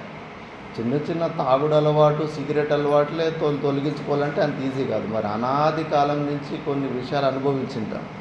ఆ వాసనలు వల్ల మన మనస్సు తత్వము ఆ విషయాలు స్మరణకు వచ్చినప్పుడు ఆ విషయాలని పొందాలి, ఆ విషయం వల్ల నాకు ఆనందం వస్తుందన్న బుద్ధిని క్రియేట్ చేస్తూ ఉంటుంది. అందుకే అంతిమ సమయంలో పూర్వజన్మ వాసనలు, ఆ వాసనల ప్రభావం వల్ల మన మనసులో ఫలాని భోగ విషయాలు అనుభవించాలనే కోరిక పుట్టడము, ఆ కోరిక పుట్టిన తర్వాత వాటిని పొందడానికి చేసే క్రియలు, ఇవి మూడిటి గురించి ప్రత్యేకంగా మనం గమనిస్తూ ఉండాలి. అందుకే శాస్త్రం చెబుతుంది ఒకే ఒకదానికోటి పరస్పరంగా లింకులు ఉన్నాయి కాబట్టి ఫస్ట్ క్రియలను తగ్గించు, ఈ శరీరాన్ని అటు ఇటు ఊపడం తగ్గించును, నీ టెంప్టింగ్ ఆబ్జెక్టులకి దూరంగా ఉండు.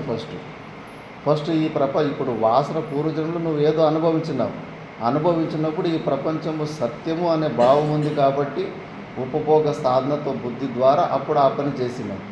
మరి నువ్వు ఇప్పుడు మిథ్యాత్వ నిశ్చయం చేస్తున్నావు. ఈ ప్రపంచంలో నీకు నిజంగానే ఈ ప్రపంచము అబద్ధము మిథ్యా టెంపరరీ అనేది నిశ్చయం అయితే నీకు ఆ వస్తువులలో ఉపభోగ సాధనతో బుద్ధి ఎందుకు వస్తూ ఉంది? ఎడారిలో ఉన్న నీళ్ళు ఇప్పటికీ అనాది కాలం నుంచి కనిపిస్తున్నప్పటికీ ఇప్పుడు వరకు అక్కడ ఏ గవర్నమెంట్ కానీ ఏ రైతుడు కానీ అక్కడి నుంచి పైప్ లైన్లు వేసుకోవాలని కోరిక పుట్టడం లేదు ఎవరికే కానీ.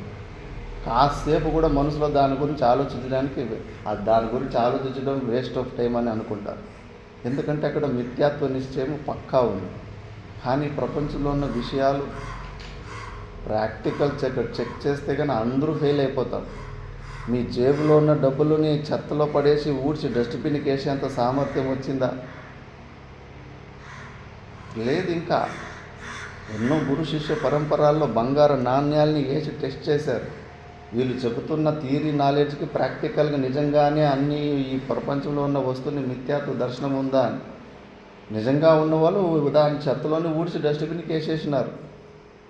రామకృష్ణ పరమహంసులు శిష్యుడు చిన్న పిల్లోడుగా ఉన్నప్పుడు మార్కెట్కి తీసుకుపోతుంటే అప్పుడు ఒక రూపాయి బిళ్ళ కింద కనిపిస్తుంది, ఎవరో పడేసుకో ఉంటారు. ఆ రూపాయి బిల్లుని తీసుకొని తుడిచేసి ఎదురుగా ఉన్న బిచ్చగాడు పాత్రలో వేసేస్తాడు. వాడు ఏమంటే, నేను చూడు నాకు ఆ డబ్బుల మీద మోహం లేదు, అది ఎవరికైనా ఉపయోగపడింది అని దాన్ని తీసుకొని బిచ్చగానే తట్టులో వేసినానని ఫీలింగ్లో గర్వపడుతూ ఉంటాడు.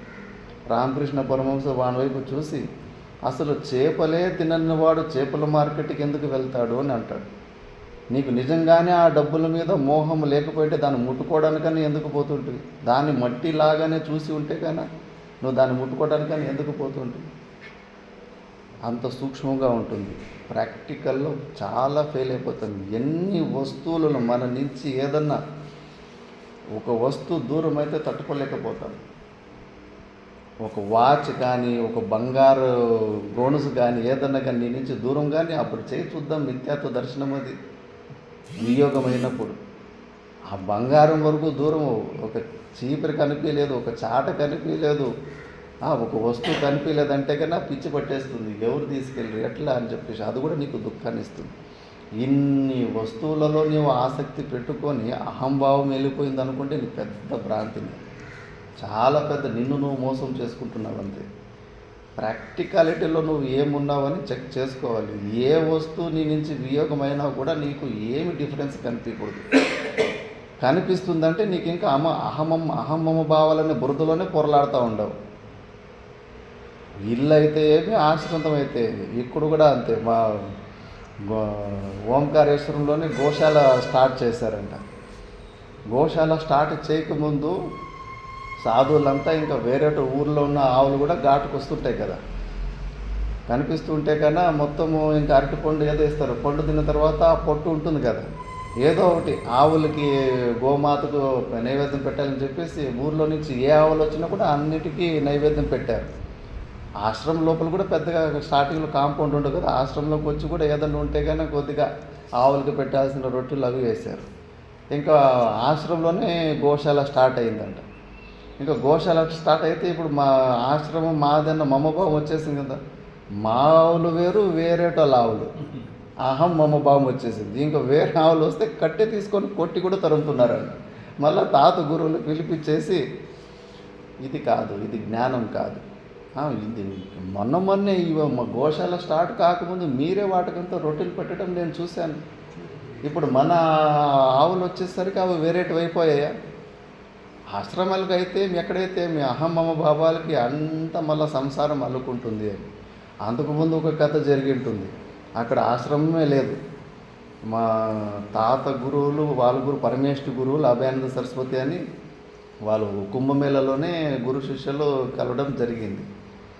ఇంకా శిష్యులు ఒక కుంభమేళలో దీక్ష ఇచ్చేసాడు. ఇంకొక కుంభమేళ వచ్చే లోపలికి 4-5 సంవత్సరాలు అయింది వేరే చోట. ఏం చేస్తారు, ఎక్కడెక్కడ ఎట్లా సాధన చేస్తారంటే, చాతుర్మాస్యంలో మేము పక్కా ఓంకారేశ్వరానికి వెళ్ళిపోతాము. అక్కడ మార్కండేయ ఋషిది జాగా ఉంది కదా, ఆ జాగాలోనే టెంపరవరీ గుడిసెలు వేసుకుంటారు.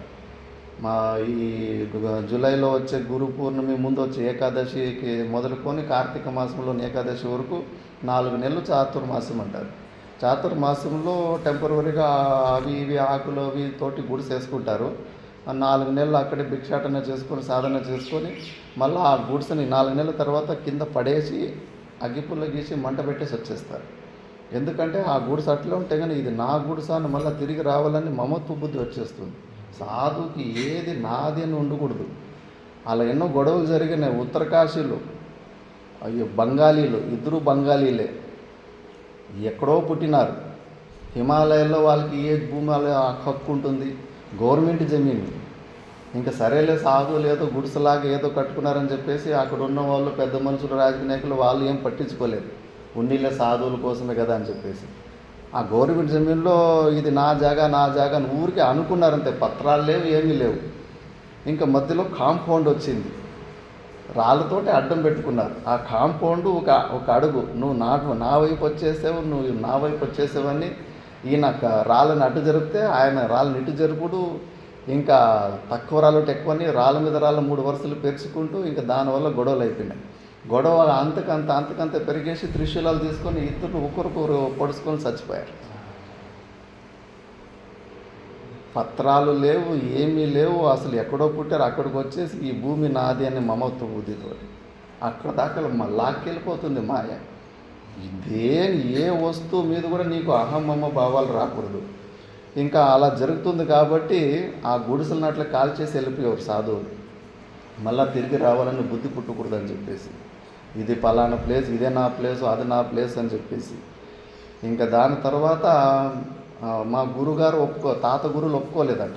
బాగా వైరాగ్యం ఉన్న వాళ్ళకి పెద్ద రామాయణం ఇవంతా సంసారం ఇవన్నీ అని చెప్పేసి. ఇంకా మా తాత గురువులు పక్కలో కృష్ణానంద మహారాజ్ అని కలిసి ఉండేవాడంట సార్. నువ్వు ఎందుకు భయపడుతున్నావు, గురు ఆజ్ఞను తిరస్కరిస్తున్నావా? వాళ్ళ గురువు వచ్చేసి ఓంకారేశ్వరులు ఆశ్రమం కావాలి, ఇక్కడ శంకరాచార్యులే విద్యను పొందిన స్థానం ఇది, ఇక్కడ వేదాంత విచారణ జరగకుండా పోతే ఎట్లా, నర్మద పరిక్రమ చేస్తుంటారు, వాళ్ళకు కూడా సేవ జరగాలి ఇక్కడ అని, అందుకే మీరు ఆశ్రమం స్టార్ట్ చేయాలని ఆజ్ఞయిస్తే మా తాత గురువులు రిజెక్ట్ చేశారు, నా వల్ల కాదు అని. ఆయన పక్కన్న దోస్తు ఆయన, నేనున్నాను, నీకేమి రిస్క్ ఎందుకు, నేను సచ్చే వరకు ఇక్కడ ఉండి నేను చూసుకుంటా ఉంటాను, నువ్వు ఊరికి అను, గురుగారు ఆజ్ఞని ఎందుకు తీసేస్తావంటే సరేలే అని ఒప్పుకున్నాడు. ఒప్పుకుంటే అంతకుముందు 4-5 సంవత్సరాలు ఆ ప్లేస్కి వచ్చారు. ఒక రాగి చెట్టు ఉంది, ఇప్పుడు అది పెద్ద మానైంది, ఇప్పుడు ఉంది, అది పెద్ద మానైపోయింది. ఆ రాగి చెట్టు ఉంటే ఊర్లో ఉన్న మేకలు అవి వచ్చేసి ఆ రాగి చెట్టులో ఉన్న ఆకులు అవి కొరికి తినిపోతున్నాయి. వీళ్ళకి ఆ రాగి చెట్టుకి సంబంధమే లేదు, ఎందుకంటే వీళ్ళు కూడా బయట నుంచి వచ్చేవాళ్ళు, ఇది నాది అనే ఫీలింగ్ లేదు, అహమ్మమ్మ భావాలు లేవు. ఇప్పుడు ఇంత జాగాలో ఇది ఆశ్రమం అని ఇంకా గవర్నమెంట్ దగ్గర పోయి కొద్దిగా పట్టా పేపర్లు అవి తెచ్చుకున్నారు, ఇది మా జాగా అని. ఇంకా చిన్నగా కట్లతోటి దాంతో ఏదో కాంపౌండ్ లాగా ఏదో వేసుకున్నారు. ఎప్పుడు 4-5 సంవత్సరం నుంచి వస్తున్న మేకలు, ఆ మేకలే వచ్చాయి. ఆ మేకలు వచ్చి ఇప్పుడు ఆ రాగి చెట్టుని కొరకనికి వస్తే తోలుతున్నాడంట. మొదటి రోజు తోలాడంట. మా తాత గురువు దూరం నుంచి చూసి నవ్వుకున్నాడంట, నేను వద్దు అంటే ఆశ్రమం బలవంతంగా ఈడు ఒప్పుకున్నాడు కదా అని. మళ్ళీ 2వ రోజు విపరీతంగా కోప్పడ్డాడంట, అది మేనికి వస్తుంటే. దాని చెట్టు చుట్టూ అంతా కట్టినట్టు ఆయన కూడా మేకలు కాళ్ళు అందించుకొని పైన కూడా కొరికేస్తాయి. ఇంకా 3వ రోజు మళ్ళీ వచ్చి కట్టి తీసుకొని 4-5 దెబ్బలు కొట్టేశాడంట ఆ మేకని. మా తాత గురువులు గట్టిగా నవ్వేశాడంట, ఒరే 5-6 సంవత్సరాల నుంచి ఇక్కడికి వస్తున్నాం, ఇదే చెట్టు అవే మేకలు, అవి వచ్చి కొరికిపోతున్నా కూడా నీకేమీ ఫీలింగ్ లేదు. ఈరోజు నువ్వు మమభావం ద్వారా దానికి పాపకర్మ కూడా చేస్తుంది, దానికి కొడుతుంది. నువ్వు ఏం అధికారం ఉంది? ప్రకృతి భగవంతుడు పుట్టించిన భూమి, భగవంతుడు పుట్టించిన చెట్టు, ఇది నాది అని నువ్వు ఊహించుకొని కబ్జా చేసుకుంటే నీది అయిపోతుందా? ఆ మేకది కాదా ఇది? ఇన్ని సంవత్సరాలు దానిదైన చెట్టు ఈరోజు నీదైపోయింది. అందుకే చెప్పింది నేను, ఈ ఆశ్రమాలు ఇవన్నీ అహమ్మమ్మ భావాలు వచ్చి మళ్ళీ ఈ బురదలోనే ఇరుక్కుపోతాం మనము అని చెప్పేసి. అంత జాగ్రత్తగా ఉండాలి. శుకదేవుడు ఒక ఆవు పాలు పిరికేంత సమయం తప్పితే దానికన్నా ఎక్కువ సమయం ఉండేవాడు కాదంట. ఎందుకంటే అంత సమయం ఒక ప్లేస్ కూర్చుంటే కూడా ఆ ప్లేస్ మీద అహంభమ భావాలు వచ్చేస్తాయి. కాబట్టి అంత జాగ్రత్తగా ఉండాలి. మనం ఇంకా ప్రాక్టికల్ టెస్టులు పెడితే ప్రతి ఒక్క టెస్ట్లో కూడా ఫెయిల్ అయిపోతాం. అసలు ఏ ఆధారము లేకుండా భయం వేస్తుంది. ఎట్లా నా జీవితం భవిష్యత్తు ఏంటి, ఆకలి అనే సమస్య మాత్రం ఉంది, వృద్ధావస్థ అనే వీక్నెస్ వస్తూ ఉంది, ఎవడు చూసుకుంటాడు, ఎట్లా చూసుకుంటాడు. అప్పుడు నీ వేదాంతము స్థిరంగా ఉండని చూద్దాం. షేక్ అయిపోతుంది, షేక్. అలాంటి స్థితిలో కూడా ఎవరిదన్నా స్థిరంగా ఉందంటే వాడే సింహంలాగా పరివ్రాజక జీవనం చేస్తాడు. మా తాత గురు 79 సంవత్సరంలో మా గురుగారికి బాధ్యత అప్పచెప్పి 3 సంవత్సరాలు చూసి వీడు యోగ్యుడైన వాడని నమ్మకం కుదిరిన తర్వాత చిన్న ఒక బట్ట కింద వేసేసి ఆ గంట కట్టుకొని కట్టి తగిలించుకొని ఎవరికి చెప్పకుండా అజ్ఞాతవాసానికి వెళ్ళిపోయాడు 3 సంవత్సరాలు. ఆ వయసులో 1000 కోట్ల ఆస్తిని వదిలిపెట్టేసి. ఎందుకంటే ఆయనకు ఆ సామర్థ్యం ఉంది, ఆ జ్ఞాననిష్ట ఉంది. మనం ఆ పని చేయలేము ఆ జ్ఞాననిష్ట లేకపోతే. ఈ అహమ్మమ్మ భావాలు, ఇది నా ప్లేస్ అని, ఇల్లు అయితే ఏమి, ఆశ్రమం అయితే ఏమి, అహమ్మమ్మ భావాలే కదా ముఖ్యం. ఎన్ని వస్తువుల్లో తాదాత్మ్యం ఉంది. ఒక్కొక్క వస్తువు దూరం అవుతా ఉంటే గుండె పగలనట్టు, గుండెకి కూర్చున్నట్టు ఉంటుంది. ఎక్కడ పోయి ఆ వస్తువు ఎవడు తీసుకొని పోయారు అని చెప్పేసి. మరి మన శరీరంకి బయటనే అంత మోహము, ఆసక్తి, సత్యత్వ బుద్ధి ఉన్నప్పుడు మనం అహంభావాన్ని తొలగించుకున్నామంటే పెద్ద మోసం, పెద్ద మహాభ్రాంతి. అది టైంపాస్ చేసుకుంటా ఉన్నామంతే. కాబట్టి ఆ వాసనల వల్ల, అలాంటి విషయాలలో ఉన్న ఆసక్తి వల్ల మనము దాన్ని చేసే ప్రయత్నాలు, మూడిటికి కడివాణం వేయాలి, దాన్ని కత్తిరించాలి. ఫస్ట్ సాధ్యమైనంత వరకు క్రియలు తగ్గించి, లేదు నేను సాక్షిభావంలో ఉంటాను, గుణాగుణేషు వర్తంతే అని చెప్పేసి అన్ని పనులు చేయనీకపోతే లాగేస్తుంది మాయ. మళ్ళీ ఒకసారి అటువైపు గాలి వీసిందంటే అటే లాక్కెళ్ళిపోతుంది. మళ్ళీ ఇది వెళ్ళిపోతుంది. ఆ గవి మఠానికి పోతే పెద్ద కీర్తి ఆయనకి కూడా, చాలా మంచి పేరుంది ప్రపంచంలో అంతా. ఆయన చాలా ఇన్స్పిరేషన్. మా గురుగారితో పాటు పోతే కనుక ఆయన సమస్యలు చెప్పుకుంటున్నాడు. స్వామీజీ విపరీత ప్రపంచమే ఎక్కువైపోయింది అనిపిస్తూ ఉంది, సాధు జీవితం తీసుకొని కూడా మొత్తం ప్రపంచంలోనే ఇరుక్కుపోయిన అనిపిస్తూ ఉంది అంటే. మళ్ళీ ఎట్లా, ఎందుకు అంటే ఇట్లా ఏదేదో కార్యక్రమాలు ఉంటారు, పిలుస్తుంటారు వాళ్ళు, అవి దానికి దీనికి అంటే మా గురుగారు అన్నారు. అందుకే మేము నియమం పెట్టాము, పెళ్ళిళ్ళకి మిగతా చిన్న కార్యక్రమం కేవలం సత్సంగం ఒకటి బయట పెట్టుకుంటే కన్నా ఏ కార్య నిమిత్తమన్నా దానికి తప్పి మిగతావన్నీ క్యాన్సిల్ చేసుకోవాలా, లేకపోతే సాధనకు సమయం దొరకదు. స్వామీజీ ఇరుక్కుపోయాను, వాళ్ళ దగ్గర డొనేషన్లు అవి కొన్ని తీసేసుకున్నాం, వాళ్ళ పిల్లలు పెళ్ళిళ్ళకి పిలుస్తారు. ఇప్పుడు నేను పోకుండా పోతే కానీ ఇంకోలాగా అర్థం చేసుకుంటారు. సరే ఇప్పటి వరకు ఫేవర్లు ఎవరు తీసుకున్నా వాళ్ళకి కొన్ని అటెండ్ చేసి మిగతా నెక్స్ట్ ముందుగానే ఒకసారి అనౌన్స్ చేసేసి. ఎందుకంటే ఆయనకు ఆ ఫీలింగ్ వస్తుంది, సాధన అసలు జరగడం లేదు, మొత్తం ప్రపంచమే అయిపోయింది. ఆ సాధన జరిగి మళ్ళీ ఆ జీవన్ముక్తి స్థితిలో ఉంటే కానీ ఆ జరిగే క్రియల నిమిత్త కారణంతో జరగని, సాధన కాకముందునే జగదోద్ధార కంపెనీలు అక్కడెక్కడ ఇరిగిపోతే కానీ అసలు పోతుంది. నువ్వే ఆకలిగా ఉండి నువ్వు ఇంకా 1,00,000 మంది ఆకలి ఉన్న వాళ్ళని తయారు చేస్తావంతే. నువ్వు ఫస్ట్ తృప్తుడివి కా. మనిషికి నువ్వు డబ్బులు ఇస్తే వాడి జీవితం ఉద్ధారం అవుతుందా, ఆస్తులు ఇస్తే ఉద్ధారం అవుతుందా? ఈ జ్ఞానం ఒకటి ఇస్తేనే వాడి జీవితం ఉద్ధారం అవుతుంది. మరి ఈ జ్ఞానాన్ని నువ్వు పూర్ణంగా పొంది, ఈ జ్ఞానం ఒకరిద్దరికి ఇస్తే చాలు. అది కాకుండా నువ్వు ఆకలితోటి ఉండి 10 లక్షల మంది ఆకలి ఉన్న వాళ్ళు తయారు చేసి ఏం ప్రయోజనం? అందరూ మహా దుఃఖంలోనే, దుఃఖాంత నాటకంలోనే మునిగిపోతారు. కాబట్టి ఇవన్నీ వాసనాల గురించి ఆలోచించు. మనసులో ఎందుకు మనసు అలాంటి వాసనలు, అలాంటి భోగ విషయాలలో ఆసక్తి ఎందుకు వస్తుందంటే పూర్వజన్మలో చేసుకున్న అలవాటు. కాబట్టి అది వచ్చిన వాసనకంతా కూడా మనము ఫ్రీగా వదిలిపెట్టేస్తే కన్నా ఇంకా అటు లాక్కెళ్ళిపోతాయి. అందుకే ఇదే సంసారము. ఆ వాసన క్షయాన్ని నువ్వు పొందుకో. దానికి బెస్ట్ ఐడియా, నీ మనసుకు ఖాళీని పెట్టుకోకు. చేతులు కాళ్ళు శరీరాన్ని ఖాళీగా పెట్టుకో, మనసును మాత్రం ఖాళీగా పెట్టుకోకు. అందుకే ఆశ్రమాల్లో 4 గంటలు డిజైన్ చేశారు. 4 గంటల సేపు ఇలా శ్రవణ నిధి ధ్యాసనాలు చేసుకుంటే మిగతా ఉన్న జాగ్రత్త అవస్థ అంతా వీటితోనే నిండి ఉంటుంది. బయట ఉన్న ప్రాపంచిక విషయాలు వచ్చి దూరడానికి అవకాశం ఉండదు. ఇంకా స్వాధ్యాయంలో మేము చదివిన కాడ శిష్యులకి క్వశ్చన్లు అడుగుతారు. క్వశ్చన్లు ఇవన్నీ మంత్రాలు శ్లోకాలు కంఠస్థం చేసుకొని రావాలి. ఎందుకంటే వాడు రూముకి పోయిన తర్వాత వాడు మనోరాజ్యం చేసి టైం వేస్ట్ చేసుకుంటే కన్నా అలాంటి సోమరిపోతుల్ని సాకి సోమరిపోతుల ఫ్యాక్టరీ చేస్తే కన్నా ఆ మండలేశ్వరుకు కూడా మహాపాపం వస్తుంది. కాబట్టి వాళ్ళ దినచర్యలు కరెక్ట్గా ఉండాలి అని చెప్పేసి ఇందులో హోంవర్క్ ఉంటుంది. శ్లోకాలు కంఠస్థం చేసుకొని మళ్ళీ అప్పచెప్పాలి. ప్రశ్నలు అడిగితే ఉత్తరం చెప్పాలి. అప్పుడు వాడు ఈ రూమ్లోకి పోయినా కూడా మళ్ళీ దీని మీదనే మళ్ళీ ఇంకోసారి రివిజన్ చేసుకుంటాడు. ఆ శ్లోకాన్ని కంఠస్థం చేసే ఇంకా వాడికి మననం చేసుకోవడానికి ఎక్కువ మెటీరియల్ దొరుకుతుంది వాడి బుర్రలో. అట్లా వాడు కంప్లీట్ మైండ్ ఇందులోనే ఉండేలాగా అదొక దినచర్య, అదొక టెక్నిక్. కొన్ని రోజులు ఈ అలవాటు 10-11 సంవత్సరాలు ఈ కొత్త శాస్త్రాలంబన పెట్టుకుని అలవాటు చేసుకుంటే ప్రపంచం అనాత్మ గురించి ఎక్కువ ఆలోచన చేయడం ఆటోమేటిక్గా తెగిపోయి ఉంటుంది. మనసుకు ఇదే అలవాటు అయిపోతుంది. మళ్ళీ ఈ శాస్త్రంలోనే ఉన్న కొన్ని సూక్ష్మ విషయాల ద్వారా శాస్త్రవాసన కూడా మళ్ళీ ఈజీగా తొలగించుకోవచ్చు మనం. ఇలాంటి అష్టావక్ర గీత ఇవన్నీ చూస్తే కూడా దీనిని కూడా కట్ చేసేసి నిన్ను మౌనంలోకి పంపించేస్తాయి. అందుకే వాసన ఏవ సంసార ఇది సర్వా విముచ్యతా తత్యాగో వాసన త్యాగాత్ స్థితిరద్య యథాతథ.